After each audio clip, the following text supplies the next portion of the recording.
Assalamualaikum warahmatullahi wabarakatuh.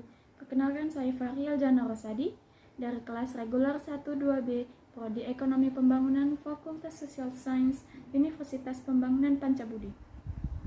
Di video ini saya akan menjelaskan mengenai analisis pengaruh jumlah uang beredar dan kurs terhadap PDB melalui inflasi sebagai variable intervening menggunakan metode path analysis.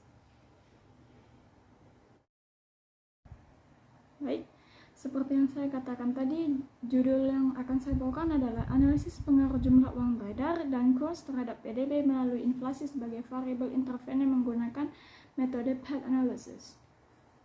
Di sini kita bisa melihat latar belakang PDB yang terjadi di Indonesia dari tahun 2000 sampai 2014, juga grafiknya. Di sini ada pengertian inflasi, grafik inflasi yang terjadi di Indonesia pada tahun 2000 sampai 2014. Di sini juga ada penyebab terjadinya inflasi.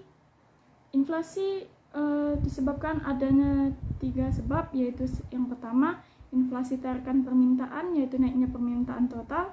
Yang kedua, inflasi dari sisi penawaran, penurunan penawaran total. Yang terakhir ada inflasi dari sisi permintaan dan penawaran.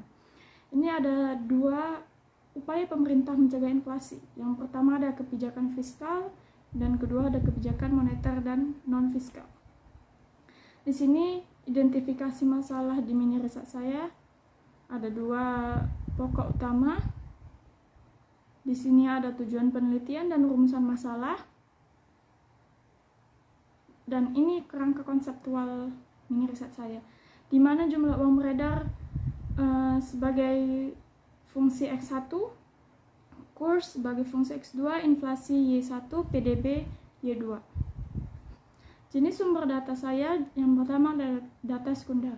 Data terbagi 2, data primer dan data sekunder. Data sekunder ini bisa dilihat dari Google maupun dari halaman web manapun. Dan yang kedua saya ngambil dari laman BPS, Badan Pusat Statistik. Kalau di Google carinya bps.go.id. Dan data yang seperti saya input tadi data 2000 sampai 2014 ya.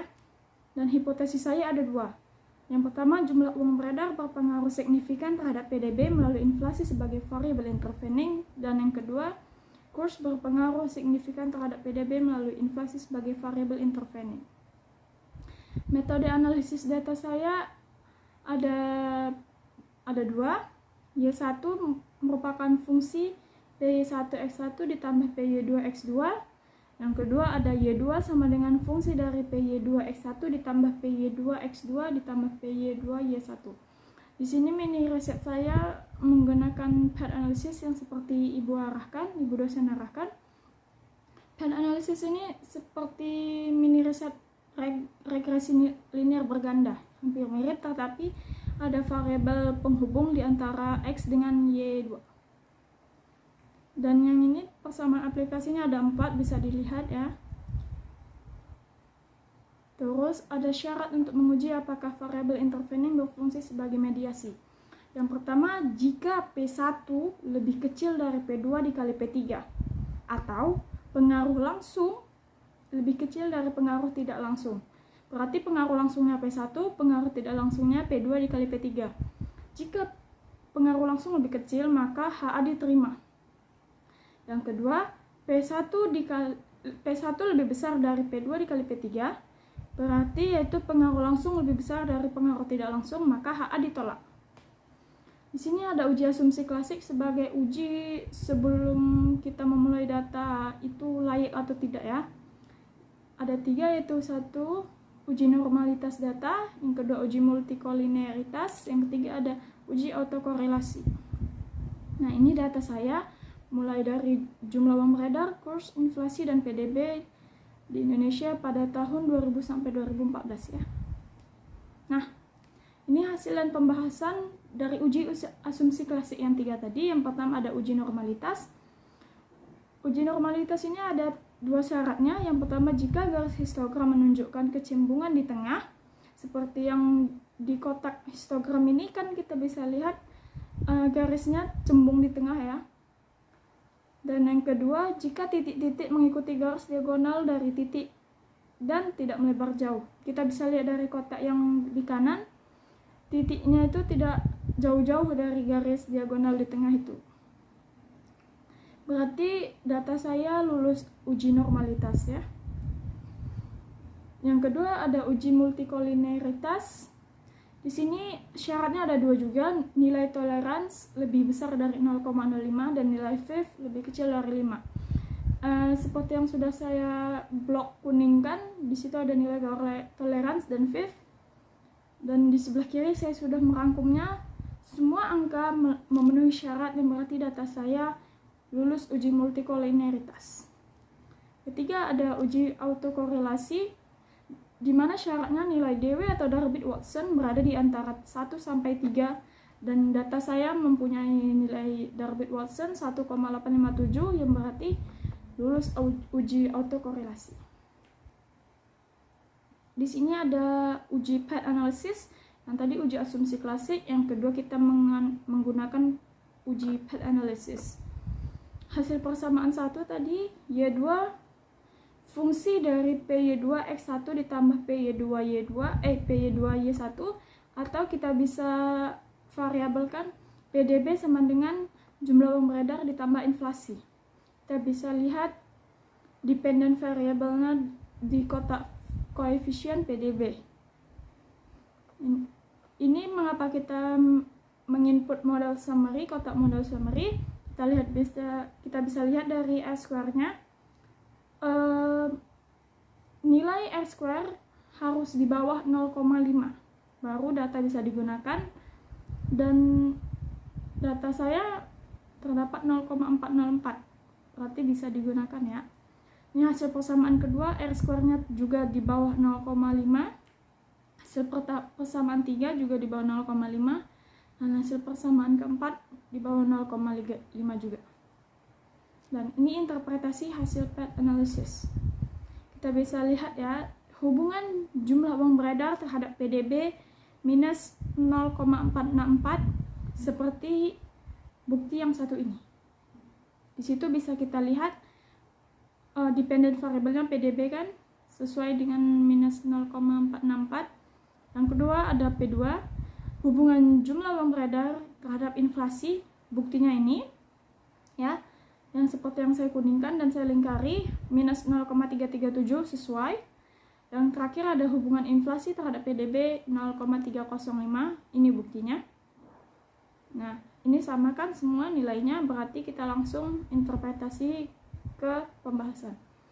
Besarnya pengaruh langsung jumlah uang beredar terhadap PDB atau P1 di atas minus 0,464, kita langsung turunkan saja nilainya.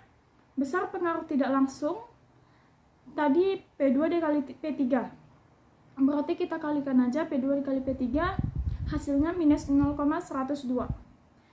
Besarnya pengaruh total sebagai pengaruh mediasi jumlah uang beredar terhadap PDB melalui inflasi, ini berarti pengaruh langsung ditambah pengaruh tidak langsung.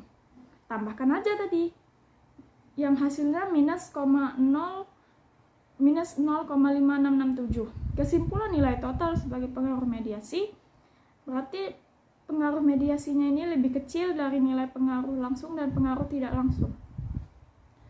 Nah, berarti hasil perhitungan yang didapat menunjukkan nilai P1 atau pengaruh langsung lebih kecil dari nilai pengaruh tidak langsung yang kita kalikan P2 dan P3 tadi.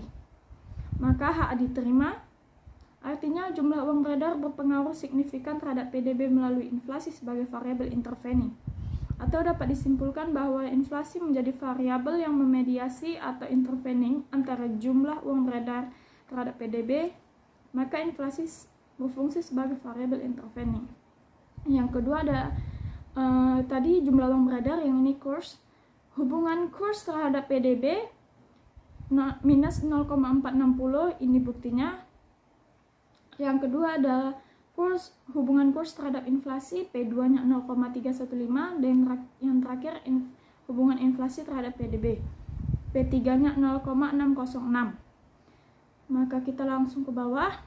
Besarnya pengaruh langsung kurs terhadap PDB atau P1 tadi, minus 0,460. Besar pengaruh tidak langsung kurs terhadap PDB melalui inflasi, berarti pengaruh tidak langsung P2 dikali P3 yang seperti saya bilang tadi, hasilnya 0,19089. Besarnya pengaruh total sebagai pengaruh mediasi kurs terhadap PDB melalui inflasi atau pengaruh langsung ditambah pengaruh tidak langsung tadi, jumlahnya minus 0,26911. Kesimpulan nilai total sebagai pengaruh mediasi lebih besar dari nilai pengaruh langsung dan lebih kecil dari pengaruh tidak langsung. Seperti yang kita lihat, minus 0,2 lebih besar dari minus 0,4 dan minus 0,2 lebih kecil dari 0,19. Hasil perhitungan yang didapat menunjukkan nilai P1 atau pengaruh langsung tadi minus 0,460 lebih kecil dari pengaruh tidak langsung, yaitu nilainya 0,19089, maka HA diterima. Artinya jumlah kurs berpengaruh signifikan terhadap PDB melalui inflasi sebagai variabel intervening. Atau dapat disimpulkan bahwa inflasi menjadi variabel yang memediasi atau intervening antara kurs terhadap PDB, maka inflasi berfungsi sebagai variabel intervening. Nah, ini pembahasan tadi yang berarti inflasi di sini berfungsi sebagai variabel intervening ya, menghubungkan X1, X2 terhadap Y2 tadi. Dan ini kesimpulan dan saran di mini riset saya. Yang pertama adalah kesimpulan, inflasi berfungsi sebagai variabel mediasi di mini riset ini karena semua kriteria angka memenuhi syarat. Yang kedua, data yang dipakai lulus uji asumsi klasik yang berarti data layak dianalisa. Saran saya di sini adalah untuk memudahkan kamu meneliti dengan metode path analysis, maka disarankan menggunakan aplikasi SPSS versi 16-22 sesuai dengan kemampuan laptop kalian, karena di SPSS data bisa bervariasi bentuknya atau fleksibel.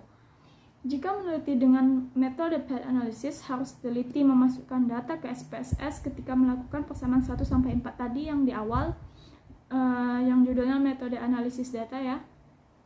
Persamaan aplikasi itu dia, persamaan 1-4. Sekian video penjelasan dari saya, lebih kurangnya saya minta maaf. Wassalamualaikum warahmatullahi wabarakatuh. Terima kasih.